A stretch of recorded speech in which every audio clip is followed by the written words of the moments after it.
Bienvenidos a la tercera semana de la serie de Testigo. Mi nombre es Arturo Vargas. Les doy la bienvenida a todos ustedes, ya sea que estén en grupos presenciales o en grupos de Zoom, mirando el video, pues les agradezco mucho.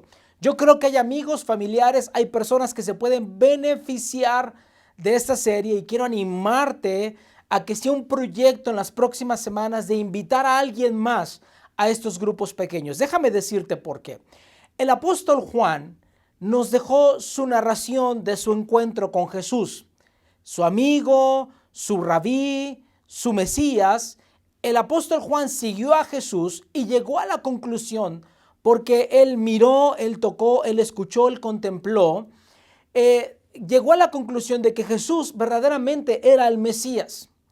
El apóstol Juan, en sus escritos que nos llegan a nosotros como el Evangelio de Juan, tienen la completa intención de que algún día tú y yo lleguemos a la misma conclusión que él llegó.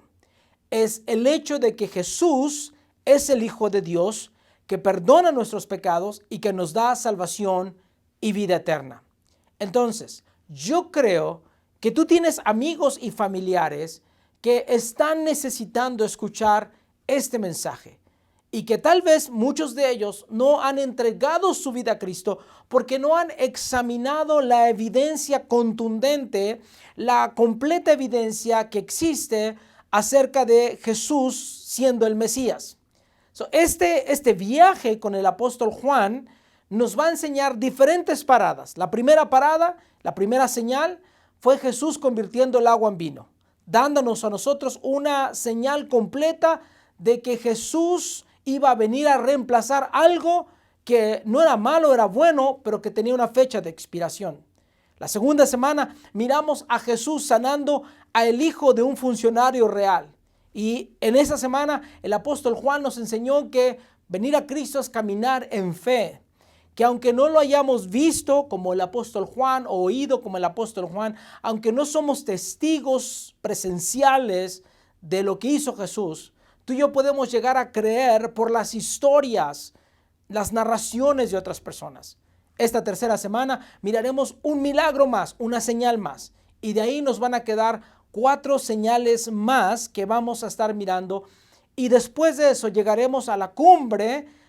Pienso yo, en mi pensamiento, el apóstol Juan describe muy cerca lo que fue la Semana Santa, la semana de la Pascua. Entonces, tus amigos se van a beneficiar si tú los invitas. Tal vez ellos llegan a la misma conclusión que el apóstol Juan llegó y que tal vez tú y yo podemos llegar, que Jesucristo verdaderamente es el Mesías y que a él debemos entregar nuestras vidas. La historia del día de hoy comienza en Juan capítulo 5, versículo 1 al 3, una historia muy padre. Déjame entrar a leerla. Dice así: Después Jesús regresó a Jerusalén para la celebración de uno de los días sagrados de los judíos. Dentro de la ciudad, cerca de la puerta de las ovejas, se encontraba el estanque de Betesda, que tenía 5 pórticos cubiertos. Una multitud de enfermos, ciegos, cojos, paralíticos estaban tendidos en los pórticos. El apóstol Juan nos deja mucha información en estos primeros 3 versículos. Y la razón por la cual nos deja mucha información es para que tú y yo podamos saber que él realmente estuvo presente. Y nos dice que había un estanque en la ciudad de Betesda, el estanque de Betesda, que así se le conocía, cerca de Jerusalén. Y que en este estanque se reunían las personas, los enfermos, ciegos, cojos, paralíticos, estaban ahí reunidos. Eran gente enferma. Yo quiero que entendamos lo siguiente. En aquellos tiempos, los doctores no sabían mucho acerca del ser humano. Realmente lo que sucedía es que el doctor, la gente rica solamente tenía acceso a los doctores. Los doctores no podían saber mucho del ser humano porque una vez que el ser humano moría, el doctor no podía examinar, no podía tocar un cuerpo muerto, no lo podía tocar. Entonces, imagínate esto. La ciencia en aquel entonces, el doctor debería llegar momentos antes de morir para hacerle una autopsia a la persona y saber las causas de la muerte. Porque una vez muerto, el doctor ya no podía tocar aquel cuerpo. Imagínate. Saber que venía un doctor a verme podría ser de terror, el saber que el doctor podía verme. La gente entonces dependía, en aquel entonces la mayoría de la gente dependía de 2 cosas. Dependía de los templos que algún día Dios o los hombres santos que viven y trabajan en estos templos tengan misericordia de mí y me ayuden con esta enfermedad, o de supersticiones. Y esta historia que estamos por leer de este estanque de Betesda, donde están los enfermos, ciegos, cojos y paralíticos, que lo describe el apóstol Juan, se basa en una superstición. Aquí está la superstición en el versículo 4 y dice así: porque un ángel descendía al estanque de vez en cuando, y cuando agitaba el agua, y el primero que descendía al estanque después del movimiento del agua quedaba sano de cualquier enfermedad que se tuviera. Muy importante, este estanque, si tú visitas Jerusalén, todavía existe, todavía está ahí. Se ha descubierto que la forma en cómo este estanque recibía su agua era a través de otro río cercano, y que por debajo de la tierra este estanque era alimentado de agua del otro río. Y en muchas ocasiones, cuando el agua llegaba al estanque, lo que hacía es que burbujeaba y se podía notar hasta la superficie. En aquellos entonces, hace más de 2000 años, se creía: el ángel debería de haber movido las aguas, y si yo me meto en este estanque, tal vez puedo alcanzar sanidad. Esto es una escena caótica, esta es una escena difícil. Imagínate por un momento lo que en ese lugar se vivía. En ese lugar yo creo que había muchas personas sanas que no se atrevían ni siquiera a pasar, porque estaban los enfermos de los enfermos, esperando que en algún momento el agua se agitara y entonces ellos entraran y pudieran recibir sanidad. Ese lugar olía a muerte, ese lugar olía a enfermedad. La gente tal vez lo evitaba. Yo creo que en alguna ocasión los oficiales de las ciudades llegaban y recogían los cuerpos ya muertos de algunas personas, esperando algún día su milagro. Y ese lugar fue el que visitó Jesús. Y así comienza nuestra historia, versículos 5 y 6. Uno de ellos era un hombre que hacía 38 años que estaba enfermo. Cuando Jesús lo vio y supo que hacía tanto tiempo que padecía la enfermedad, le preguntó: ¿te gustaría recuperar la salud? El apóstol Juan entonces nos dice que hay un hombre, 38 años, que está paralítico y que está en este lugar. ¿Por qué Jesús lo sanó? ¿Por qué lo escogió a él? No lo sabemos. Pero la historia sí nos dice que Jesús viene y se acerca con él y le hace una pregunta medio extraña para una persona que está ahí: ¿te gustaría recuperar la salud? Esa es una pregunta que tal vez ahí en tu grupo la puedes responder. ¿Te gustaría recuperar la salud? Porque hay gente que tiene muchos beneficios de permanecer enfermos. Es más, permanecer enfermo es mucho más fácil que buscar la salud. Para buscar la salud, para buscar estar sano, se necesita cierta humildad, cierto sacrificio y cierto trabajo. No es el punto del sermón, pero quiero dejarte esta pregunta ahí y tal vez usted la quiera añadir ahí en su grupo pequeño. Continúa entonces la historia en el versículo 7, dice: el hombre le contesta: es que no puedo, Señor, contestó el enfermo. El hombre está contestando la pregunta de: ¿quieres recuperar tu salud? Y el hombre le dice: es que no puedo, contestó el enfermo, porque no tengo a nadie que me meta en el estanque cuando se agita el agua. Siempre alguien llega antes que yo. Este hombre nos describe una situación verdaderamente caótica, una situación verdaderamente que se mira a todos estos enfermos desesperados. Imagínate el momento en que el agua se agita. Todos estos enfermos saltarían a ese estanque. Yo creo que algunas personas se pudieron haber ahogado, muerto en ese momento, y ese caos que se pudo haber generado con tal de tratar de llegar a este lugar. Y entonces Jesús le dice en este versículo 8, dos partes de este versículo 8 muy importantes, y aquí vamos a entender por qué este milagro no es solamente un milagro mostrando la bondad de Dios, pero es una señal. Mira lo que le dice Jesús. Jesús le dijo: ponte de pie, toma tu camilla y anda.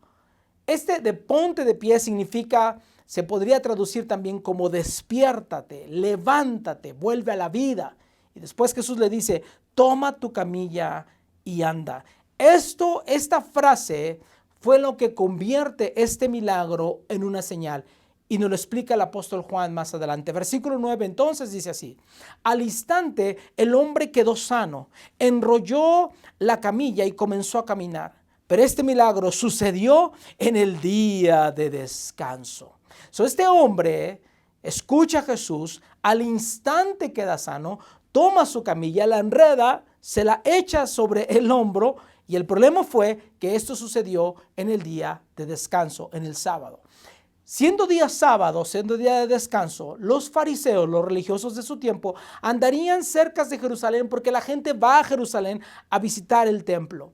Andarían cerca de la ciudad de Jerusalén, cerca del templo, para mirar quién está rompiendo la ley, quién está haciendo un mal trabajo. Cuando los religiosos ven a este hombre que está cargando su camilla, eso es lo que sucede. Versículo 10.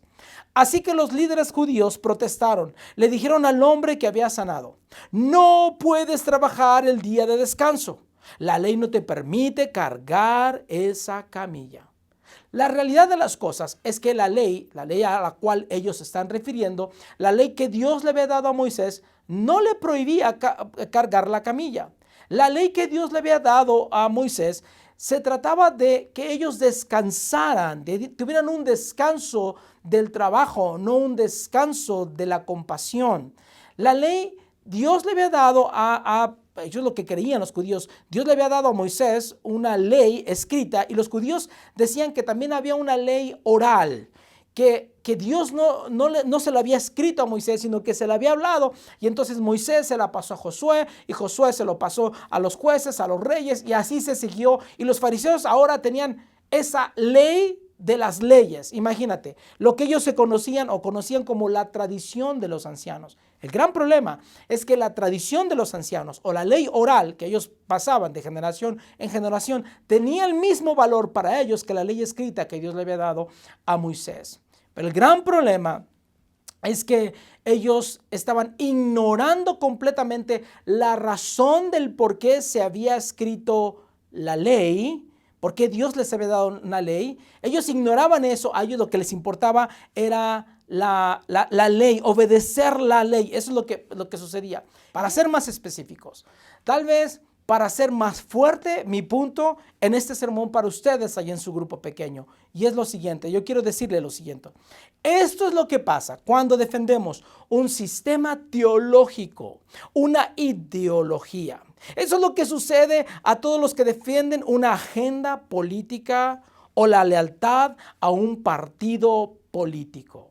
Escúchame, cuando estas cosas, un sistema teológico, una agenda política, un partido político, una idea, una ideología, toma prioridad sobre las personas que estas cosas dicen que sirven, estamos en contra de lo que Dios nos ha enseñado. Esto es muy difícil de ver para muchos. ¿Por qué? Porque cuando yo acabo de decir esto, muchos de nosotros empezamos a pensar: ¿cómo me gustaría que mi hermano escuchara esto? ¿Cómo me gustaría que mi mamá saliera de su forma de pensar? Porque debería de haber más republicanos escuchando esto o más demócratas escuchando esto.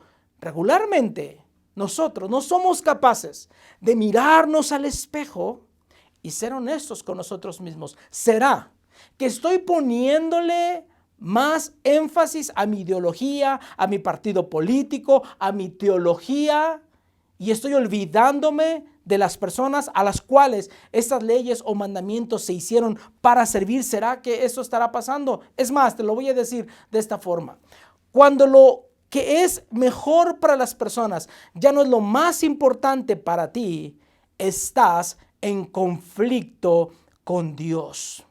El apóstol Juan, tal vez en su afán de dejarnos a nosotros saber lo que Él nos quiso decir, versículos o capítulos anteriores, porque de tal manera amó Dios al mundo, a las personas, a los republicanos, a los demócratas, a los bautistas, a los testigos de Jehová, a los católicos, a los cristianos, a cualquier persona. Dios amó a cualquier persona.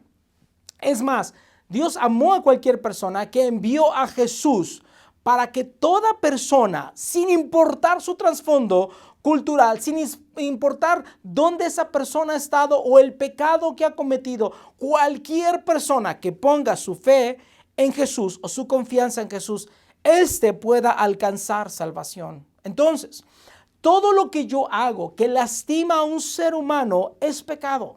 Todo lo que yo hago que hace que un ser humano se aleje de Dios es pecado, incluyendo, aún se uso mi teología bíblica, mi partido político. Si eso lastima a un ser humano o aleja a un ser humano de Dios, es pecado. El problema, claro, es que si tú te das cuenta en esta historia, como sucede actualmente, son los líderes religiosos, los hombres que conocen la Biblia, que usan los versículos bíblicos, porque yo conozco la Biblia. Si tú a mí me das oportunidad, yo te puedo justificar casi cualquier acción con algunos versículos bíblicos. Claro, sacando de contexto esos versículos bíblicos. Pero la situación es que Jesús no nos dejó ninguna escapatoria.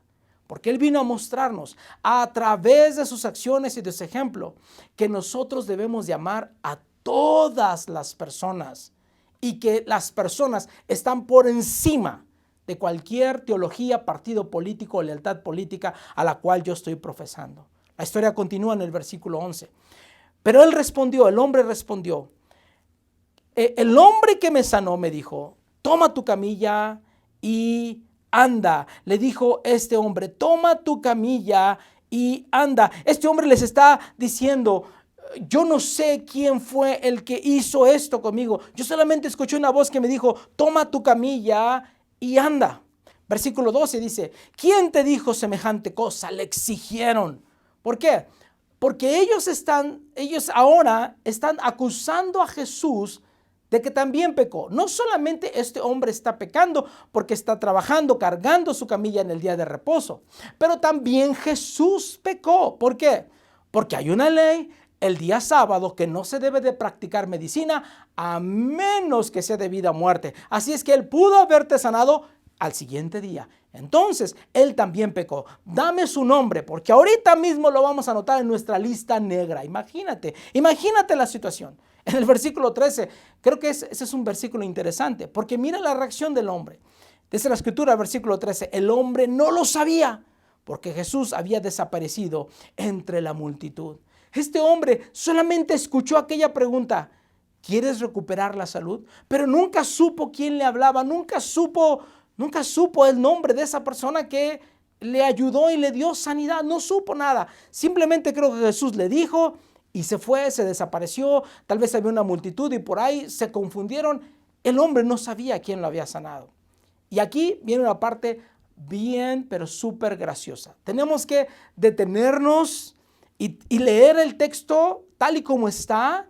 Porque si lo tratamos de interpretar qué fue lo que se estaba refiriendo Jesús, nos vamos a meter en muchas cosas y no vamos a entender el punto de este texto. En el versículo 14. Pero después Jesús lo encontró en el templo y le dijo, ya estás sano, así que deja de pecar o podría sucederte algo mucho peor. La mayoría de los comentarios bíblicos, cuando hablan acerca de Juan, versículo 14, capítulo 5, la mayoría de los comentarios dicen, ¿a qué pecado se refería Jesús? Cuando miro la historia, cuando yo leo la historia, yo no veo que Jesús pecó, yo no veo que el hombre haya pecado. Jesús realmente se está riendo de este hombre, de lo que los religiosos le estaban diciendo, se está riendo de los religiosos. Le dice, wow, ya está sano. Yo me imagino a Jesús poniendo su mano en el hombro donde este hombre está cargando su camilla y le dice, ya deja de pecar. Este hombre no había pecado, es más, no había hecho nada por 38 años. Estaba acostado sobre su espalda, estaba paralítico y lo están acusando de pecador. Y Jesús todavía le dice, ya deja de pecar o algo peor te puede pasar. Los religiosos no podían aceptar a este hombre en el templo porque era un pecador. ¿Qué le podrían haber dicho? A ver, como estás rompiendo la ley, ahora ya no vas a entrar a la ley, ya no vas a entrar en el templo. Pues nunca había entrado en el templo. Tenía 38 años que no había llegado al templo. ¿Qué más malo le puede pasar a este hombre? Lo que Jesús está haciendo aquí, estás diciendo, es ridículo por lo que te están acusando. Es de risa que dicen que estás pecando, pecador, malvadito, deja de andar cargando tu camilla. Esto es increíble, algo peor te podría pasar. Déjame decirte aquí algo importante, que cuando tú decides seguir a Jesús, la religión perderá su control sobre ti. Este hombre estaba siendo libre, no solamente sano, pero estaba siendo libre del control religioso. En el versículo 15 entonces continúa la historia. Entonces el hombre fue a ver a los líderes judíos y le dijo que era Jesús quien lo había sanado. Entonces los líderes judíos comenzaron a acusar a Jesús por haber violado las reglas en el día de descanso. La defensa de Jesús, versículo 17, pero Jesús respondió: mi Padre siempre trabaja y yo también trabajo. Jesús se está metiendo en gran problemas. Les está diciendo: mira, tú piensas que Dios descansa en el día de reposo, más sin embargo, si tú tienes un problema en el día de reposo, tú oras a Dios esperando que Dios te responda. Es decir, Dios trabaja inclusive en el día de reposo. Yo soy como mi Padre, de tal palo, tal astilla. Como es el Padre, así también es el Hijo. Versículo 18. Entonces los líderes religiosos se esforzaron aún más para encontrar una forma de matarlo, pues no solo violaba el día de descanso, sino que además decía que Dios era su Padre. ¡Qué escándalo! Con lo cual se hacía igual a Dios. Yo creo que estos líderes aquí llegaron precisamente a la pregunta que el apóstol Juan nos está tratando de que tú y yo nos contestemos. Estos hombres estaban tratando de mirar a Jesús y preguntarse: ¿quién te crees que tú eres? Y Juan, esa es precisamente la pregunta que tú nos está haciendo el apóstol Juan y que a ti y a mí nos está haciendo. ¿Quién tú crees que Jesús es? La escritura continúa diciendo, versículo 19. Entonces Jesús explicó: les digo la verdad. El Hijo no puede hacer nada por su propia cuenta, solo hace lo que ve que el Padre hace. Todo lo que hace el Padre, también lo hace el Hijo. Jesús, ¿cómo tú puedes comprobar que realmente eres el Hijo de Dios? Jesús les dice: muy fácil. ¿Quieres saber cómo es Dios? Mírame a mí. ¿Quieres saber lo que Dios diría en una situación como esta? Escúchame a mí. ¿Quieres saber lo que Dios haría en este momento? Solamente sígueme y vas a encontrarte con Dios. Jesús los confronta de esta forma en el versículo 39 y 40. Ustedes estudian las escrituras a fondo porque piensan que en ellas les da vida eterna. Pero las escrituras me señalan a mí. Sin embargo, ustedes se niegan a venir a mí para recibir esa vida. Jesús les está diciendo, usando las palabras del apóstol Juan: yo soy el verbo que vivo entre ustedes, y el que crea en mí recibirá vida. Ustedes piensan que la vida viene en las escrituras. Ustedes se dan a la palabra escrita, a la ley, en vez de dar su confianza al que está presente, al que está vivo. Estoy enfrente de ustedes. En el mundo todo es muy complicado, pero Dios lo hizo tan fácil. ¿Quieres saber cómo es Dios? Y se mostró Jesús tal y como es Él. Jesús vino para que conociéramos a Dios, para que al final del día, una vez conociendo a Dios, pusiéramos nuestra confianza en Jesús. Y al poner nuestra confianza, tuviéramos vida eterna. Tal vez lo más claro, tal vez lo que esta narración nos ha dejado a nosotros, tal vez lo que muchas personas les va a molestar, tal vez lo que algunas personas van a justificarse y van a buscar alguna salida de esto, es lo siguiente. Y sin embargo, si lo ponemos en práctica, puede cambiar el mundo. ¿Qué es? Escucha lo que te voy a decir. La persona que está a mi lado debe de tomar prioridad sobre mi punto de vista, porque todos estamos equivocados en algo. La persona que está a tu lado, la persona que está en tu grupo pequeño, tu familiar, la persona que va al lado de ti en el tráfico, tu compañero de trabajo, tu esposa, tu esposo, tus hijos, la persona que está a mi lado debe de tomar prioridad sobre mi vida antes que mi punto de vista. ¿Por qué? Porque muy seguro yo me he equivocado. Los pensamientos que yo tengo el día de hoy a mis 49 años no son los mismos que yo tenía a mis 20. Y tal vez si tú tienes 20, tú puedes decir, yo nunca voy a cambiar. ¿Y qué te parece cuando tú eras un adolescente? Cuando un adolescente de 12, 13, 14 años, ¿cambiaste tu forma de pensar? Claro, todos nosotros hemos cambiado nuestra forma de pensar. Por eso, a la luz de esta verdad, de que tal vez mi punto de vista, mi política, mi religión, mi teología está equivocada, la persona que está a mi lado debe de tomar prioridad. Por eso cuando me enfrento a una situación y no sé cómo responder, simplemente contesto a la pregunta, ¿qué requiere el amor de mí? Porque lo más importante es la persona. Termino con esta pregunta. Si tu versión de religión, si tu versión de política, si tu versión de cristianidad se interpone en el camino de amar a la gente a la cual Dios ama, estás en conflicto con Dios, estás en el lado equivocado. El apóstol Juan, para citar sus palabras, lo dijo de esta forma. Dios es amor, y el que no ama no ha conocido a Dios. La señal apuntaba a lo siguiente. Toda la escritura señalaba a Jesús, apuntaba a Jesús, quien da vida a quien cree en él. Esto es lo que hay mucha gente lo ha hecho muy complicado, Dios lo hizo muy fácil. Y nuestra marca debe de ser el amor. El amor antes que las propias leyes, antes que la propia teología, antes que mi propia forma de pensar. El amor es lo más importante. Vayamos a nuestras preguntas a discutir esta tercera señal que el apóstol Juan nos dejó en su evangelio. Que la pasen muy bien.